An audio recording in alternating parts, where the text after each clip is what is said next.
हाय। कैसे हैं आप सभी। आई होप आप बहुत अच्छे होंगे। तो चलिए हम आगे टॉपिक को बढ़ाते हैं और बात करते हैं नेक्स्ट क्वेश्चन पर। जैसा कि आप जानते हैं कि हम बात कर रहे हैं नेट के क्वेश्चन को लेकर के, और हम 35 तक क्वेश्चंस पे बात कर चुके हैं। आज हम बात करेंगे 36 नंबर क्वेश्चन पे, ठीक है ना। तो 36 नंबर क्वेश्चन है हमारे सामने ये। चलिए क्वेश्चंस देखिए और बताइए कि इसका आंसर क्या होगा। कभी कभी क्या करें आप, कभी कभी वीडियो को पॉज करके और थोड़ा सा क्वेश्चंस को खुद देखा करें, समझा करें कि क्या क्वेश्चंस में डील कर पा रहा हूँ या पा रही हूँ कि नहीं, ठीक है ना। मैं तो टाइम उतना नहीं लूंगा कि आंसर दीजिए, मैं वेट करूंगा, उतना मैं टाइम नहीं लूंगा क्योंकि वक्त की बहुत कीमत है। तो मैं सीधे एक्सप्लेन करूंगा। लेकिन अगर आपको लगे तो क्वेश्चंस को थोड़ा सा पॉज करके या थोड़ा सा अपना कॉन्शियस इस्तेमाल किया करें कि क्या मैं क्वेश्चंस को डील कर पा रहा हूँ या नहीं कर पा रहा हूँ, या चाहे कोई भी हो, गर्ल्स या बॉयज, एनीवन। तो ये थोड़ा सा कोशिश किया कीजिए, मेंटली एक्सरसाइज किया कीजिए कि क्या आप क्या जानते हैं, कितना आपको पता है। खैर, मैंने पिछले वीडियो में 35 क्वेश्चंस तक बात कर चुका हूँ, किया था। आज मैं बात करूंगा 36 नंबर क्वेश्चंस पे, ठीक है ना। 36 नंबर क्वेश्चन, 36 नंबर क्वेश्चन है, कहता है कि पिकअप द इनकरेक्ट मैच। जो इनकरेक्ट मैच है उसको पिकअप कीजिए। कौन सा मैच जो नीचे में जो दिया हुआ है वो इनकरेक्ट है, ठीक है ना। पहला, एजुकेशन एंड स्कूलिंग, शिक्षा और स्कूलिंग जो है आर आइडियोलॉजिकल स्टेट एपरेटस। ये कहता है कि शिक्षा और स्कूल जो है वो एक स्टेट एपरेटस है, यानी कि एक राजतंत्र है। एक राजतंत्र विचारधारा पैदा करता है। आइडियोलॉजिकल स्टेट एपरेटस, एपरेटसिस, यानी कि शिक्षा, एजुकेशन एंड स्कूल जो है वो एक आइडियोलॉजिकल, एक ऐसा विचारधारा, एक राजतंत्र, एक एक आप उसको कह सकते हैं एक राजतंत्र का विचारधारा पैदा करता है इंसानों के अंदर। ये एल्थेसर ने कहा था इस बातों को, और ये बात बिल्कुल सही उसने कहा था। अच्छा, एल्थेसर हो या बॉडी हो, ये जो है ये मार्क्स के विचारधारा से इन्फ्लुएंस है ना। इसकी विचारधारा जो है वो मार्क्स की विचारधारा से आपको मैच करता हुआ दिखेगा। जब मार्क्स क्या फिलोसफी पढ़े थे एजुकेशन को लेकर के, वो भी ये बात करता था कि ये जो शिक्षा जो है, वो जो क्लास जो है, वो अपर क्लास जो है, वो कैपिटलिस्ट जो सोसाइटी है, उस कैपिटलिस्ट सोसाइटी को वो वो सपोर्ट करता है। मार्क्स की विचारधारा को आपने पढ़ा था तो वहां मार्क्स ये बात कहता है। जो कैपिटलिस्ट सोसाइटी है, वो कैपिटलिस्ट सोसाइटी को शिक्षा जो है सपोर्ट करता है। आपने पढ़ा होगा तो आपको समझ में आ गया होगा। तो एल्थेसर जो है ये बात करता है कि जो स्कूल है, जो एजुकेशन है, जो शिक्षा जो है, वो स्टेट एपरेटस की विचारधारा, एक राजतंत्र की विचारधारा हमारे अंदर जो है वो पैदा करती है। अच्छा, फिर बॉडी जो है, बॉडी वो कहता है education is for cultural and social reproduction, यानी शिक्षा जो है वो एक सांस्कृतिक और सामाजिक उत्थान का काम करता है। बिल्कुल, ये बात बिल्कुल सही है। बॉडी जो है वो ये बात मानता था कि जो एजुकेशन है वो कल सांस्कृतिक और सोशल रिप्रोडक्शन के लिए है। सांस्कृतिक, social and cultural and social reproduction के लिए है एजुकेशन है। ये बात बिल्कुल सही है। And school is a miniature society. Persons कहता था, पर्सन्स का ये मानना था कि school is a miniature, miniature मतलब लघु, छोटा। स्कूल जो है वो समाज का छोटा सा अंग है, हिस्सा है। ये बात पर्सन्स ने कहा था, ये बात बिल्कुल सही है, ठीक है ना। Education help the individual to grow and achieve her potential. देखिए, मार्क्स जो है वो कभी इस बात को नहीं कहा। मार्क्स का विचार था कि जो शिक्षा जो है, एजुकेशन जो है, वो कैपिटलिस्ट जो सोसाइटी है उस सोसाइटी को सपोर्ट करता है। तो मार्क्स ने ये कभी नहीं कहा था कि education help the individual to grow and achieve the her potential, कि शिक्षा जो है वो एक व्यक्ति को, एक इंडिविजुअल को ग्रो करता है और उसको अपने पोटेंशियल, अपनी क्षमता तक पहुंचने पर मदद करता है। ये बात कभी जो है मार्क्स ने नहीं कहा था। तो ये जो है मैच सही नहीं है, ये मैच सही नहीं है मार्क्स का। अच्छा, एजुकेशन फॉर डेमोक्रेसी इज दस education free from the authoritarian relationship. ये बात जॉन डीवे का है, बिल्कुल सही बात है कि जॉन डीवे जो है एजुकेशन को एज ए डेमोक्रेसी की तरफ मानता था, कि शिक्षा जो है वो एक डेमोक्रेसी होना चाहिए जहां बच्चे को बोलने के पूरा अधिकार हो। जहां बच्चा और स्टूडेंट के साथ इंटरेक्शन हो, सॉरी स्टूडेंट और टीचर के साथ इंटरेक्शन हो, जहां बच्चा अपनी विचारधारा को, अपनी बातों को आप लोगों के सामने रख सके। और एजुकेशन जो है वो सत्ताधारी जो चीज है, सत्ताधारी जो रिलेशन है, सत्ताधारी जो संबंध है, उस संबंध से इंसान को आजाद करता है एजुकेशन। ऑथोरिटेरियन रिलेशनशिप से एजुकेशन जो है वो फ्री करता है इंसानों को। ये बात जॉन डीवे का है, बिल्कुल सही है। जब आपने जॉन डीवे के प्रोग्रेसिव एजुकेशन को पढ़ा था, जब मैंने पढ़ाया था यहाँ नहीं, मतलब कहीं और सीडीपी के सेक्शन में जॉन डीवे का जो प्रोग्रेसिव एजुकेशन था, वहाँ जॉन डीवे ये बात को कहता है कि एजुकेशन जो है उसकी जो वो जो है कि डेमोक्रेटिक एजुकेशन होना चाहिए समाज में। और इसलिए उन्होंने अपनी स्कूल्स बनाए, बहुत सारी चीज़ों को काम किया, जो मैं बाद में बात करूंगा। इस तरह जो डी नंबर है, डी नंबर ये इनकरेक्ट ऑप्शन है, डी नंबर ये इनकरेक्ट है, बाकी सब करेक्ट है। बाकी ये बात भी करेक्ट है, ये बात सब करेक्ट है। आइए आगे बात कर लेते हैं लुइस एथलर्स। इस ये क्वेश्चन जो है लुइस एथलर्स जो है, मैंने पहले भी इस वीडियो में बात कर, क्वेश्चन कहीं ना कहीं ये आया था और आगे भी ये क्वेश्चन आएगा, आप देखिएगा समझ में आएगा।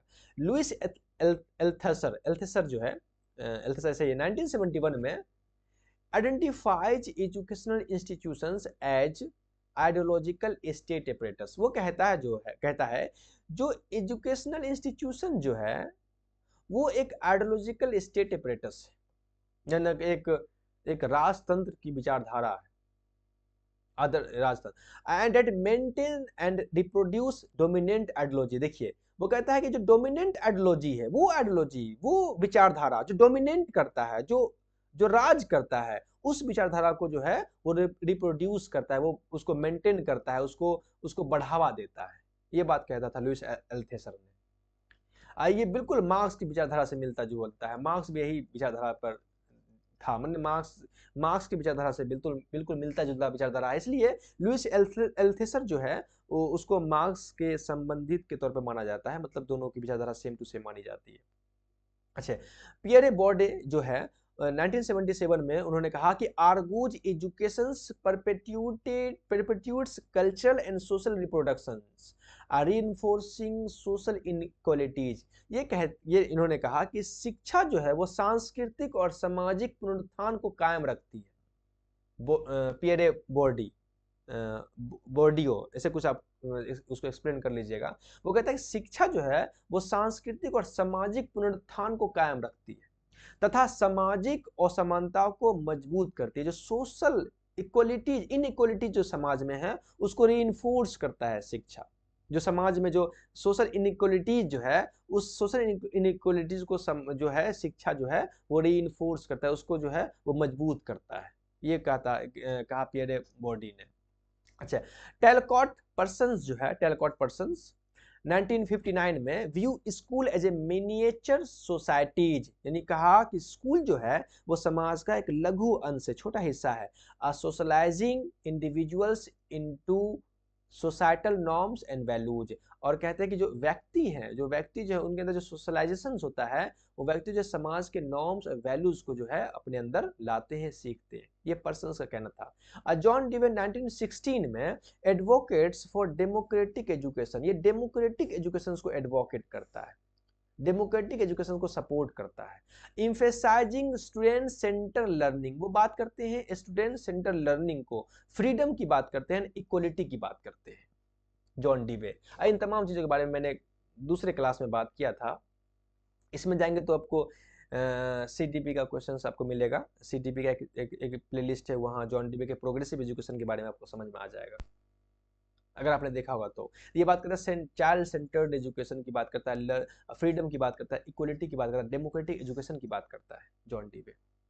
तो ये सब ठीक है, लेकिन इसमें कहा कौन संबंधित नहीं है अपने टॉपिक से। तो मार्क्स की जो विचारधारा है, Karl Marx view education as a tool for class operation. ये कहता है कि एजुकेशन जो है वो क्लास ऑपरेशन, वो वर्ग उत्पीड़न का एक टूल है, एक यंत्र है विद इन कैपिटल सोसाइटीज। जो कैपिटल सोसाइटी है, कैपिटलिस्ट सोसाइटीज है, उस कैपिटलिस्ट सोसाइटी में जो एजुकेशन जो है वो वर्ग उत्पीड़न के तो एक वर्ग उत्पीड़न के लिए एक टूल की तरह काम करता है।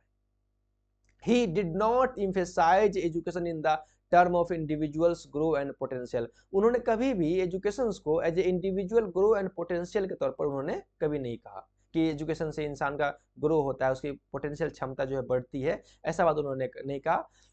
This perspectives is more aligned with humanistic और progressive educations like जॉन डीवे। और जो इंडिविजुअल ग्रोथ एंड पोटेंशियल की बात जो है ये जॉन डीवे के प्रोग्रेसिव एजुकेशन से जुड़ा हुआ है, ना कि कार्ल मार्क्स के पॉइंट ऑफ व्यू से।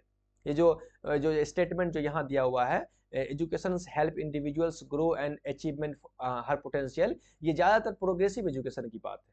प्रोग्रेसिव एजुकेशन जो है जो जॉन डीवे की है, जॉन डीवे की प्रोग्रेसिव एजुकेशन, उससे ये स्टेटमेंट जो है मैच करता है।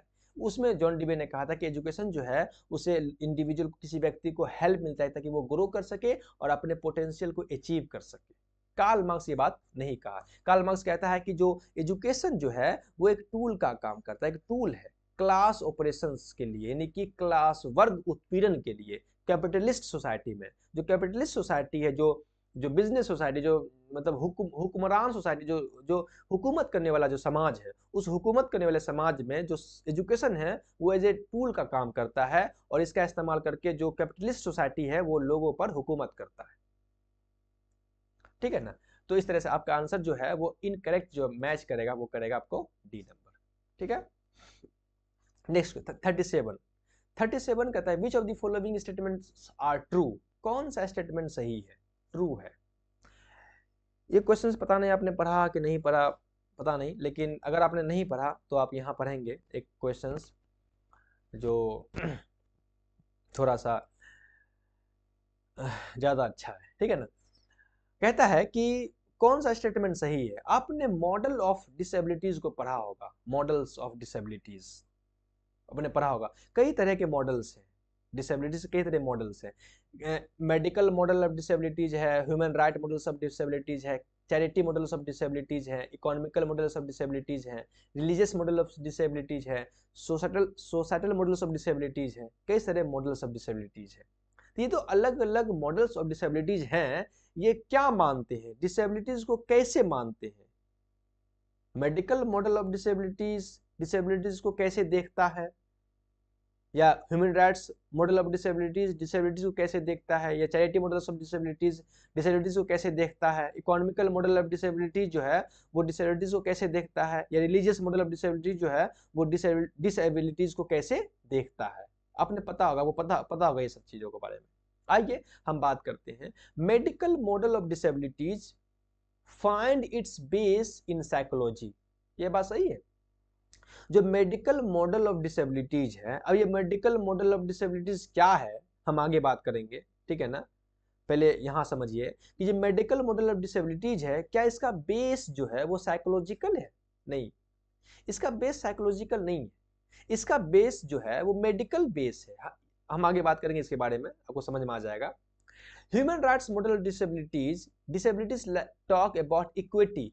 क्या human right model of disability जो है वो इक्विटी की बात करता है? Human rights model of disability जो है वो इक्विटी की नहीं, इक्वलिटी की बात करता है, डिग्निटी की बात करता है। ठीक है ना? आगे हम बात करेंगे, ये भी स्टेटमेंट सही नहीं होगा।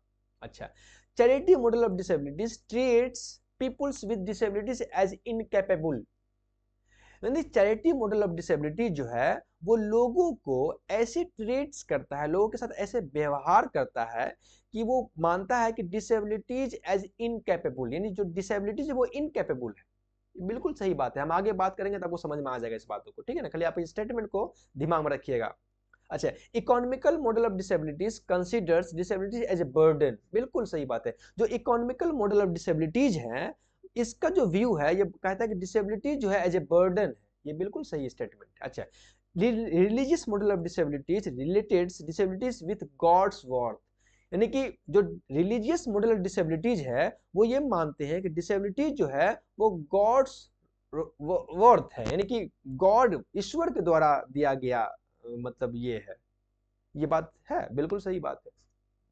आपने अगर आप रिलीजियस थोड़ा सा मांस मेंटलिटी को रखते होंगे तो आपको समझ में आ जाता होगा कि जो इंसान डिसेबल है, जिसके पास मतलब अक्षम इंसान है, लोग कहते हैं कि भगवान का इस पर भगवान का दिया हुआ है या ईश्वर का या अल्लाह का, या पूरे पिछले जन्म में इसने बुरा काम किया होगा इसलिए इसका परिणाम अभी भुगत रहा है। ये बात बिल्कुल सही बात। तो स्टेटमेंट आपका हो जाएगा सी, डी और ई। सी, डी और ई, ये आपका आंसर हो जाएगा। आइए इसको अच्छे से समझते हैं, बड़ा आप नोट्स करने की बात है, आप नोट कीजिएगा। आइए कई सारे मॉडल्स ऑफ डिसेबिलिटीज को समझते हैं कि मॉडल्स ऑफ डिसेबिलिटीज क्या है। मेडिकल मॉडल ऑफ डिसेबिलिटीज, ये मेडिकल मॉडल ऑफ डिसेबिलिटीज क्या है? तो मेडिकल मॉडल ऑफ डिसेबिलिटी जो है वो कहता है कि disability is seen as a problem. वो डिसेबिलिटी को एज ए प्रॉब्लम की तरह देखता है विद इन द इंडिविजुअल। किसी व्यक्ति में जो डिसेबिलिटीज है उसको एज ए प्रॉब्लम की तरह देखता है, कॉज्ड बाय फिजिकल, मेंटल और सेंसरी इंपेयरमेंट। और ये मानता है कि इसकी वजह क्या है, हो फिजिकल वजह है, मेंटली वजह है, सेंसरी इंपेयरमेंट वजह है। यानी कि इंसान फिजिकली डिसेबल हो सकता है, मेंटली डिसेबल हो सकता है, सेंसरी इंपेयरमेंट हो सकता है इंसान के अंदर। ये the focus is on fixing, ये बात करता है उसको ठीक करने पर, उसको ट्रीट करने पर। किसके जरिए? The disability through medical intervention. और ये कहता है कि जो डिसेबिलिटीज है किसी इंसान के अंदर, चाहे वो फिजिकल डिसेबिलिटीज हो या मेंटल डिसेबिलिटीज हो या सेंसरी डिसेबिलिटीज हो, इसको सिर्फ हम ट्रीट कर सकते हैं, अच्छा कर सकते हैं, इसका इलाज हम कर सकते हैं मेडिकल इंटरवेंशन से, ना कि साइकोलॉजिकल इंटरवेंशन से। मेडिकल इंटरवेंशन के इस इंटरवेंशन से डिसेबिलिटीज को हम ठीक कर सकते हैं, ना कि साइकोलॉजिकल इंटरवेंशन से। आप समझ गए ना? इसलिए ये स्टेटमेंट जो है गलत था।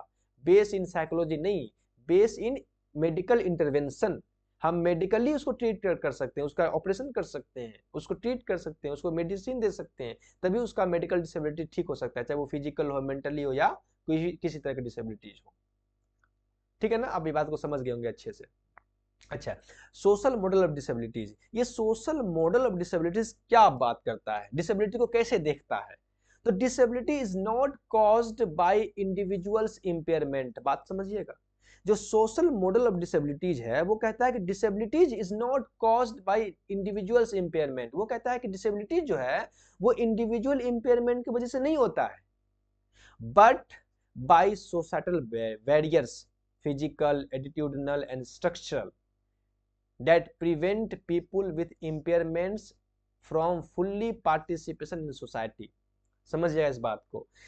जो सोशल मॉडल ऑफ डिसेबिलिटीज है वो ये बात करता है, वो कहता है कि इंसान के अंदर चाहे वो फिजिकल, एटीट्यूडनल या स्ट्रक्चरल, ये सब जो इंडिविजुअल इंपेयरमेंट है, यानी इंसान मान लिया जाए एग्जाम्पल तौर पर ये इंसान विकलांग है, तो वो इस विकलांगता को डिसेबिलिटी नहीं मानता है।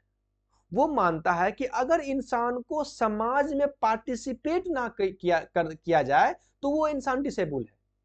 वो इस बात को मानता है सोशल मॉडल ऑफ डिसेबिलिटीज। अगर एक बेहतर इंसान है, अगर उसको समाज में पार्टिसिपेशन ना किया जा रहा है, समाज में उसको शामिल नहीं किया जा रहा है, या समाज वो इंटरेक्ट नहीं कर रहा है, वो बिल्कुल अलग रह रहा है, अगर वो बेहतर भी इंसान है तो भी वो डिसेबल ही है। ये जो है सोशल मॉडल ऑफ डिसेबिलिटीज है।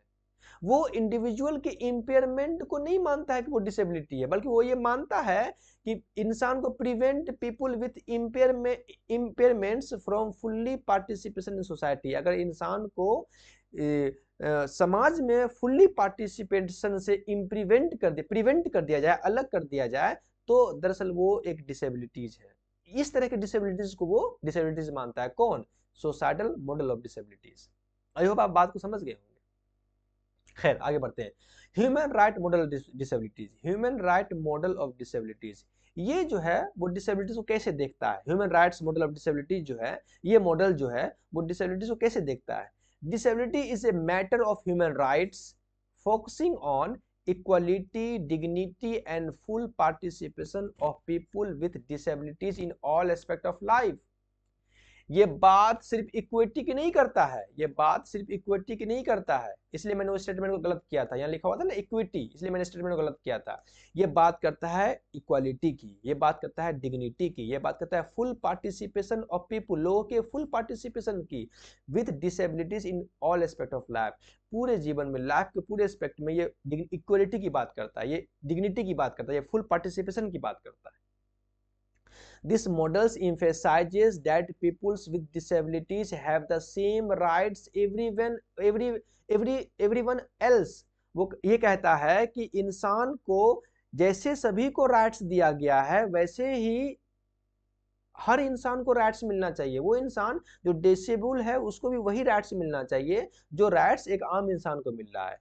This models emphasizes that peoples with disabilities, ये मॉडल जो है इस बात पर जोर देता है कि वो लोग जो डिसेबल है हैव द सेम राइट्स, उसको वही अधिकार मिलना चाहिए एज एवरीवन एल्स, जो आम इंसान को अधिकार मिलता है। ये जो है इस तरह से human right model of disability जो है डिसेबिलिटी को ऐसे देखता है, इस तरह से देखता है। आई होप बात को समझ गए होंगे। नेक्स्ट देखते हैं चैरिटी मॉडल ऑफ डिसेबिलिटी। ये क्या है? People with disabilities are viewed as dependent. ये कहता है कि जो लोग डिसेबल होते हैं इनकी जो सोच है, इनका जो नजरिया है, वो कहते हैं कि वो लोग डिपेंडेंट होते हैं इन नीड्स ऑफ केयर के लिए डिपेंडेंस होते हैं किसी और पर, पीटी और चैरिटी फ्रॉम सोसाइटी, यानी डिपेंडेंट होते किसी पर। There are seen as a passive recipient of help, यानी जो है ये अपने हेल्प के लिए किसी पर रिसिपेंट होते, किसी पर डिपेंडेंट होते हैं। ये चैरिटी मॉडल ऑफ डिसेबिलिटी का व्यू है एक डिसेबल पर्सन के प्रति। इसीलिए यहाँ पर जो ऑप्शन था वो ऑप्शन था आपका, कहाँ गया ऑप्शन?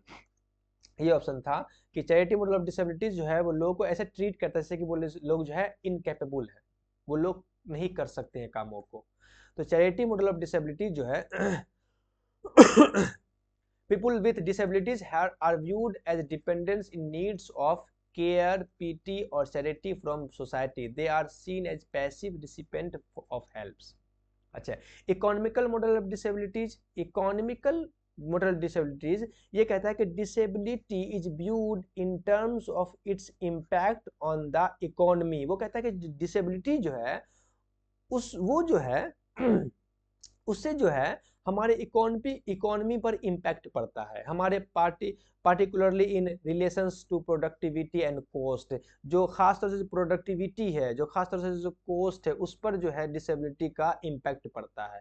अब वो कहते हैं disabilities individuals are often consider less employable और an economical burden on society. और ये कहते हैं कि जो डिसेबिलिटी जो है वो समाज पर एक इकोनॉमिकल बर्डन है।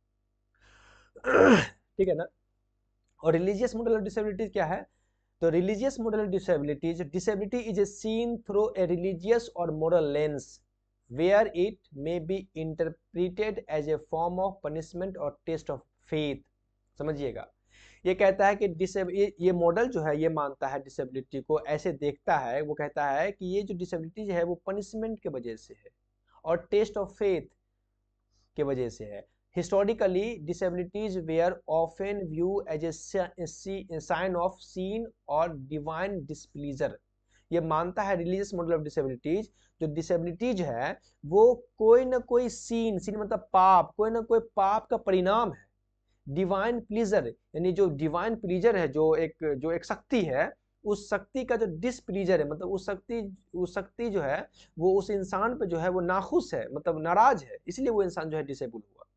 यानी कि आप इसे कह सकते हो आसान भाषा में उस पर मतलब वो बुरे पापों का परिणाम है, आप इसे ऐसे कह सकते हो। रिलीजियस मॉडल ऑफ डिसेबिलिटी जो है वो कहता है कि कोई इंसान जो डिसेबल है उसकी वजह यह है कि वो इंसान जो है उसके इंसान के ऊपर बुरे पापों का परिणाम है। ठीक है ना। तो इस तरह से इस तरह से आपका आंसर हो जाएगा ऑप्शन नंबर सी। जो क्वेश्चन आपने देखा होगा, क्वेश्चन जो आपने आंसर की देखा होगा, उस आंसर की में जो ऑप्शन दिया हुआ है वो दिया हुआ है ये बी, सी और ई, यानी कि दिया हुआ है आंसर में बी, सी और ई, जो गलत है, जो बिल्कुल गलत है। देखिए, ए नंबर तो गलत है, साइकोलॉजिकल बेस नहीं है। मेडिकल मॉडल ऑफ डिसेबिलिटी जो है उसका बेस साइकोलॉजिकल नहीं है, उसका बेस मैंने बता दिया था, मेडिकल इंटरवेंशन है, तो ये गलत है।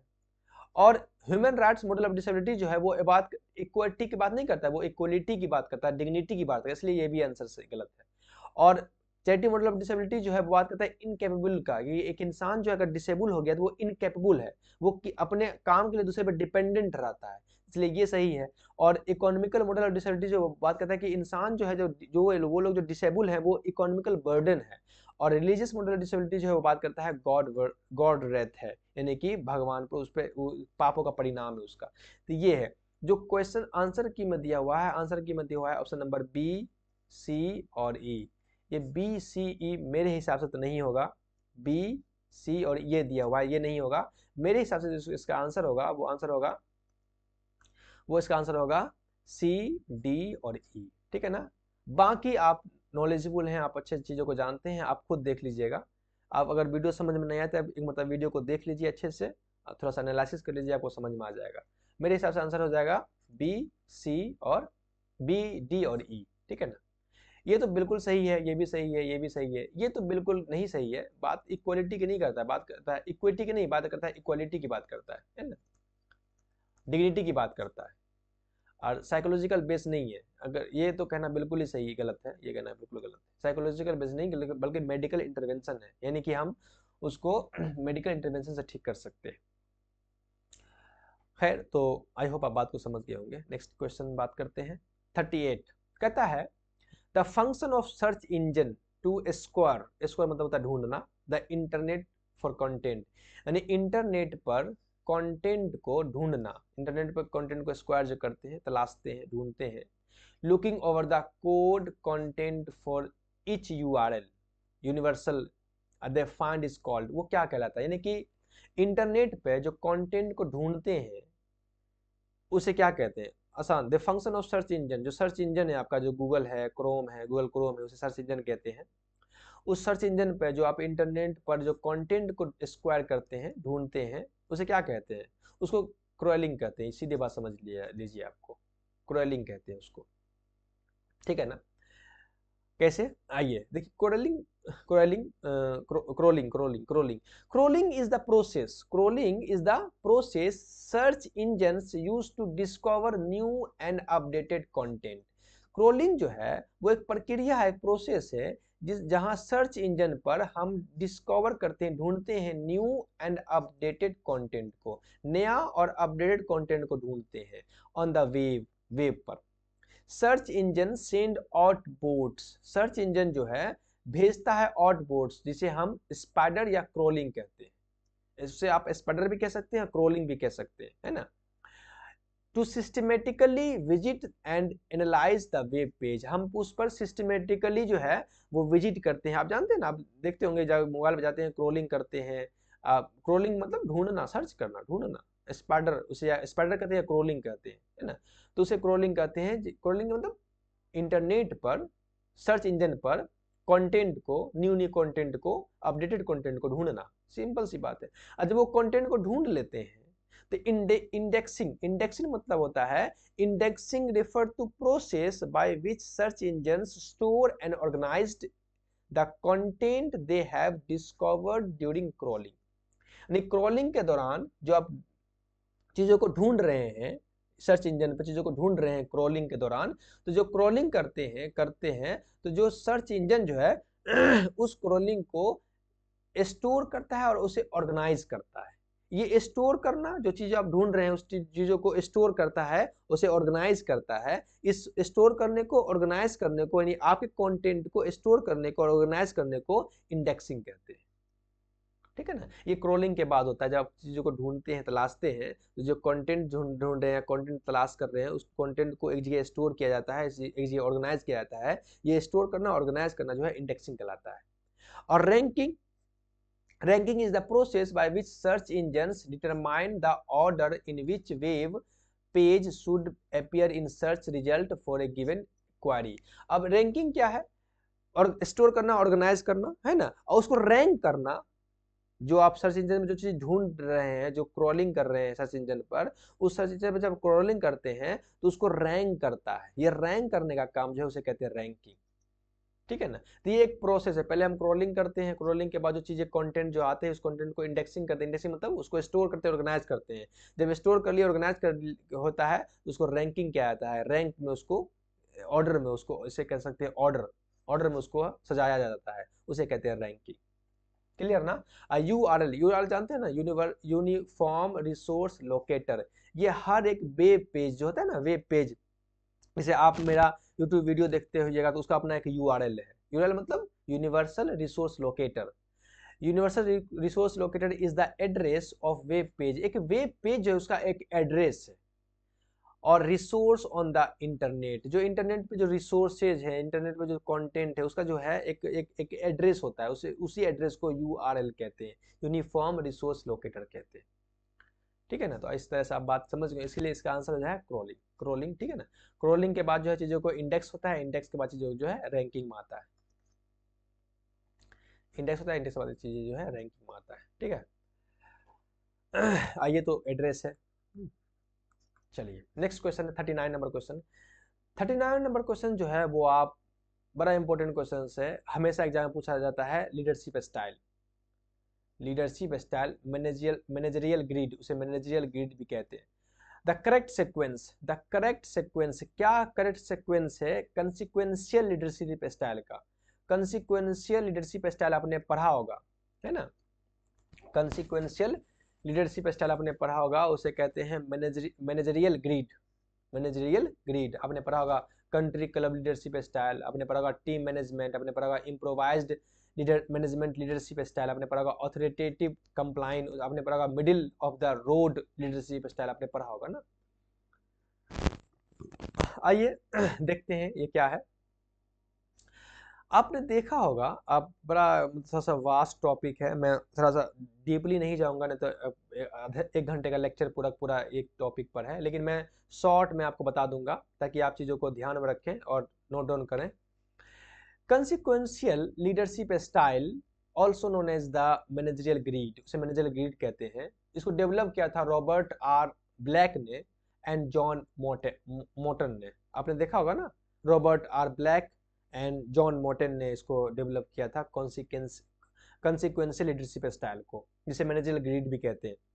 इज ए फ्रेमवर्क, एक फ्रेमवर्क है डेट इन्वॉल्व्स, इसमें शामिल है doing what is required to win, जीतने के लिए, कुछ हासिल करने के लिए, बेहतर करने के लिए, प्रोडक्टिविटी के लिए हम क्या रिक्वायर, क्या कर सकते हैं, ये बात करता है। कंसिक्वेंशियल लीडरशिप स्टाइल बात करता है कि जीतने के लिए, हासिल करने के लिए, बेहतर होने के लिए, प्रोडक्टिव होने के लिए हम क्या चीज कर सकते हैं। डूइंग व्हाट इज रिक्वायर्ड, क्या ऐसा काम करें ताकि हम जीतें या कुछ हासिल करें या प्रोडक्टिव हो। while also considering the impact of others, और दूसरे का क्या इम्पैक्ट पड़ता है हमारे इंप्रूवमेंट पर, हमारे प्रोडक्टिविटी पर, इसको भी ये कंसीडर करता है, इसको भी शामिल करता है। अगर आपने पढ़ा होगा तो आपको इतने बात से आपको कॉन्सेप्ट क्लियर हो गया होगा बहुत चीजों का, ये 2 लाइन से।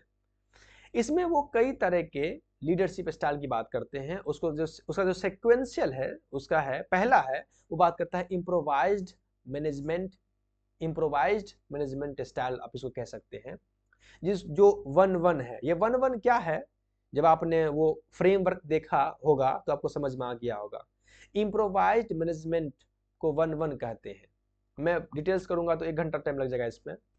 इस मैनेजमेंट स्टाइल पर जो है उस पर क्या होता है कि लो कंसर्न फॉर पीपुल, इसमें, इस स्टाइल में पीपुल पर, लोगों पर लो कंसर्न, कम मतलब लो कंसर्न होता है, एंड प्रोडक्टिविटी पर भी लो कंसर्न होता है, यानी कि प्रोडक्टिविटी और पीपुल दोनों पर लो कंसर्न यानी कम ध्यान दिया जाता है। इसे कहते हैं improvised management leadership style.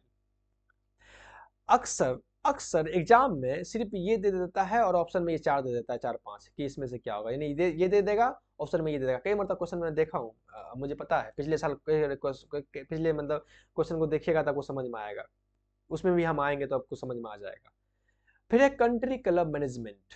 Country club management 19, country club management 19। इस पर जो है high concern for people, people पर हाई कंसर्न है, लेकिन यहाँ प्रोडक्टिविटी पर जो है, प्रोडक्शन पर जो है वो लो कंसर्न होता है। इस तरह से आप याद रखना होगा आपको, अगर आपने थ्योरी पढ़ा होगा तो याद करना आसान होगा, नहीं पढ़ा होगा तो आप देख लीजिएगा। फिर है authoritative compliance management, authoritative compliance management 9-1। इसमें क्या होता है कि high concern for production, production पे यहाँ हाई कंसर्न है लेकिन पीपुल पर लो कंसर्न है। Middle of the road management, इसे 5-5 कहते हैं। Middle of the road management इसे 5। इसमें क्या होता है, मॉडरेट कंसर्न फॉर पीपुल, लोगों पर मॉडरेट कंसर्न होता है, and moderate concern for production, production पे भी मॉडरेट कंसर्न होता है। उसके बाद टीम मैनेजमेंट, इसे 9-9 कहते हैं। ये high concern for people and high concern for production. और सबसे अच्छा जो लीडरशिप स्टाइल माना जाता है वो माना जाता है टीम मैनेजमेंट को। सबसे बेहतर लीडरशिप स्टाइल टीम मैनेजमेंट को, जिसमें लोगों पर भी, पीपुल पे भी हाई कंसर्न होता है और प्रोडक्शन पे भी हाई कंसर्न होता है।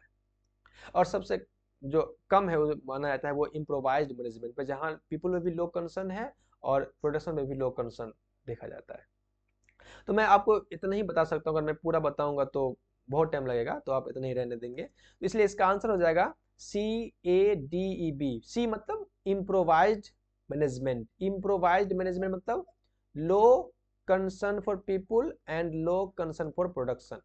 ठीक है ना, ऐसे समझिए, low concern for people, low concern for production. और उसके बाद ए है, ए हो गया आपको कंट्री क्लब। कंट्री क्लब को देखिएगा तो यहाँ पे the high concern for people और लो कंसर्न फॉर प्रोडक्शन। नहीं, कंट्री क्लब देखिएगा तो high concern people and low concern production. ठीक है ना। और उसके बाद देखिएगा डी है, डी मतलब ऑथोरिटेटिव कंप्लाइंट। ऑथोरिटेटिव कंप्लाइंट जो है उसमें देखिएगा तो ऑथोरिटेटिव कंप्लाइंट में high concern for production and low concern for people, है ना। हाई कंसर्न फॉर प्रोडक्शन कहाँ गया, country club, sorry sorry sorry, यहाँ आ जाएगा, यहाँ चलिए यहाँ E, sorry D number, D number authority, high concern for production, A से प्रोडक्शन है, ठीक है ना, और लो कंसर्न फॉर पीपुल। उसके बाद आ गया E number, middle of the road. यहाँ जो है moderate concern of people and moderate concern of production and moderate concern of people, ठीक है ना। और बी जो है बी टीम मैनेजमेंट, ये जो है high concern for production and high concern for people. इस तरह से है इसका, आप देख लीजिएगा, समझ में आपको आ जाएगा। तो इस तरह से इसका आंसर है ना। आइए नेक्स्ट बात करते हैं क्वेश्चन नंबर 40 पर। क्वेश्चन नंबर 40 कहता है कि which amongst the following is not Marxist theory of sociology of education. इसमें से कौन मार्क्स जो है उसके सोशियोलॉजी ऑफ एजुकेशन से संबंधित नहीं है। मार्क्सिस्ट का जो थ्योरी है, मार्क्स का जो थ्योरी है सोशियोलॉजी ऑफ एजुकेशन, आपने पढ़ा ना सोशियोलॉजी ऑफ एजुकेशन, जो मार्क्स की थ्योरी है, उस मार्क्स की थ्योरी पर इनमें से कौन जो है वो संबंधित नहीं है। मैंने पहले आपको कहा था क्वेश्चंस में, जो एल्थेसर जो है, एल्थेसर ये मार्क्स के विचारधारा से मैच करते हैं, इसलिए ये इसका आंसर ये होगा। मतलब पूछ रहा है नॉट, कौन नहीं है, तो ये होगा। ग्रैम्सी जो है ये भी है, और बॉल्स एंड जिएंटिस जो है ये भी है। कौन नहीं है, तो इमाइल दुर्खिम नहीं है। इमाइल दुर्खिम का जो सोशियोलॉजिकल ऑफ एजुकेशन का जो व्यू है वो अलग है, समझिएगा। मार्क्स का जो सोशियोलॉजी ऑफ एजुकेशन का जो व्यू है, जो विचारधारा जो है, जो सोच है, वो अलग है। उससे मैच करता है एल्थेसर का विचारधारा, ग्राम्सी का विचारधारा और बॉयल्स एंड जिएंटिस का विचारधारा। ये मार्क्स के सोशियोलॉजिकल ऑफ एजुकेशन की विचारधारा से ये तीनों जो है मैच करता है। लेकिन कौन मैच नहीं करता है, इमाइल दुर्खिम को का जो सोच है वो मैच नहीं करता है मार्क्स से। क्या सोच है, आइए देखते हैं। लुइस एल्थेसर, जो मैंने पहले बात किया, 1971 में पहला क्वेश्चन आया था अभी तुरंत। लुइस एल्थेसर 1971 में वो कहता है कि argue education maintain ideological dominance and reproduces class relation. यही बात मार्क्स भी कहता है, यही स्टेटमेंट जो है मार्क्स भी देता है कि जो एजुकेशन जो है वो आइडियोलॉजिकल डोमिनेंस जो है उसको मेंटेन करता है, एंड रिप्रोड्यूस क्लास रिलेशन, और क्लास रिलेशन जो है उसको रिप्रोड्यूस करता है, यानी वर्ग को रिप्रोड्यूस करता है ना। यही बात मार्क्स ने कहा था। अच्छा, एंटोनी ग्रैम्सी 1971 में, ये एंटोनी ग्रैम्सी कहते हैं कि इम्फेसाइज्ड, ये जोर देते हैं कल्चरल हेजेमनी पर, सांस्कृतिक अधिपत्य पर जोर देते हैं, cultural hegemony, and education's role in shaping social consciousness. और कहता है कि एजुकेशन जो है वो सामाजिक कॉन्शियसनेस को शेप देता है, आकार देता है, सामाजिक चेतना को आकार देता है, कॉन्शियसनेस को आकार देता है। और कल्चरल हेजेमनी की बात करता है, सांस्कृतिक आधिपत्य की बात करता है। और Samuel Bowles and Herbert Gintis 1976 में वो कहते हैं कि analyse education's role in perpetuating class inequality. Perpetuating मतलब होता है शाश्वत, शाश्वत मतलब बनाए रखना, मेंटेन करना। जो सैमुअल बॉल्स एंड हर्बर्ट जिंटीस 1976 में वो कहते हैं जो एजुकेशन जो है उसका रोल क्या है, उसका रोल है, एजुकेशन का रोल है कि समाज में जो इनइक्वालिटी है उसको बनाए रखना, उसको शाश्वत रखना। एंड रिफोर्सिंग कैपिटलिस्ट रिलेशन, और जो कैपिटलिस्ट जो रिलेशन है उसको इन्फोर्स करना, उसको बढ़ावा देना। इसीलिए तीनों जो है वो मार्क्स के ये तीनों जो है वो मार्क्स के सोशियोलॉजी ऑफ एजुकेशन से जुड़ा हुआ है। लेकिन वही में जब अगर आप बात करेंगे दुर्खिम की बात करेंगे, Durkheim sociological theory differ significantly from Marxist perspective. ये दुर्खिम जो है वो मार्क्स के सोशियोलॉजिकल थ्योरी के पर्सपेक्टिव से बिल्कुल अलग बात करता है। वो क्या बात करता है, दुर्खिम क्या बात करता है, Durkheim focused on social solidarity, सामाजिक एकजुटता की बात करता है दुर्खिम। समाज में सोशल कोहेंशन की बात करता है, कलेक्टिव कॉन्शियस की बात करता है, एंड फंक्शनलिज्म की बात करता है Durkheim. His work on education emphasised socialisation and moral development.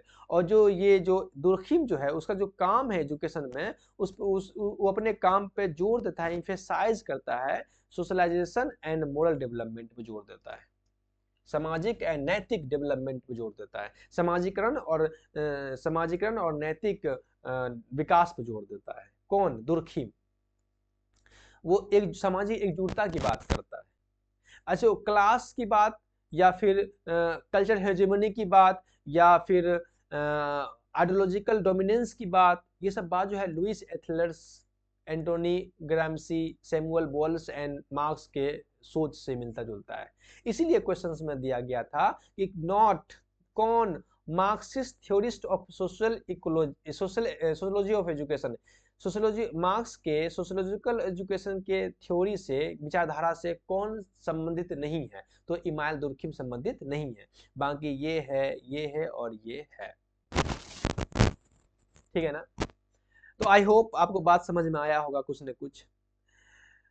थोड़ा सा मैं फास्ट बोलता हूँ, फास्ट कहने की कोशिश करता हूँ क्योंकि आप नेट के पीएचडी के स्टूडेंट हैं, एमएड हैं, एमए एजुकेशन है, तो आप, मैं इसलिए थोड़ा सा फास्ट बोलने की कोशिश करता हूँ क्योंकि मैं आपको वक्त ना लूँ, मैं कम से कम टाइम में क्वेश्चंस को अच्छे से एक्सप्लेन करूँ। फिर भी टाइम लग जाता है आधा घंटा 35 मिनट, क्योंकि बहुत सारी बातें आपके सामने में रखनी होती है। एक क्वेश्चन से मैं बहुत चीज़ आपको सिखाने की कोशिश करता हूँ, ठीक है, इसलिए टाइम लगता है। तो अगर कोई प्रॉब्लम हो, कोई दिक्कत समझ में आ रहा हो मेरे बात कहने पर या मेरे एक्सप्लेनेशन में, तो आप प्लीज़ कमेंट करें ताकि मैं अपने आप को बेहतर कर सकूं, ठीक है ना। ये आपसे रिक्वेस्ट है कमेंट करने के बारे में, कमेंट का रिक्वेस्ट है। शेयर करना, सब्सक्राइब करना बिल्कुल ज़रूरी नहीं है।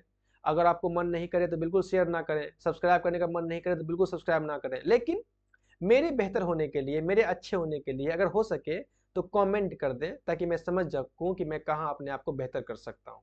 बाकी सब्सक्राइब करने की जरूरत नहीं है, ना ही लाइक करने की जरूरत है, ठीक है ना। तो मिलते हैं फिर नेक्स्ट वीडियो में, तब तक के लिए इतना वीडियो पे काम करें, इतना क्वेश्चंस पे काम करें और कंटेंट को बनाएं, लिखें। फिर मिलते हैं नेक्स्ट वीडियो में, ठीक है ना। Okay, bye.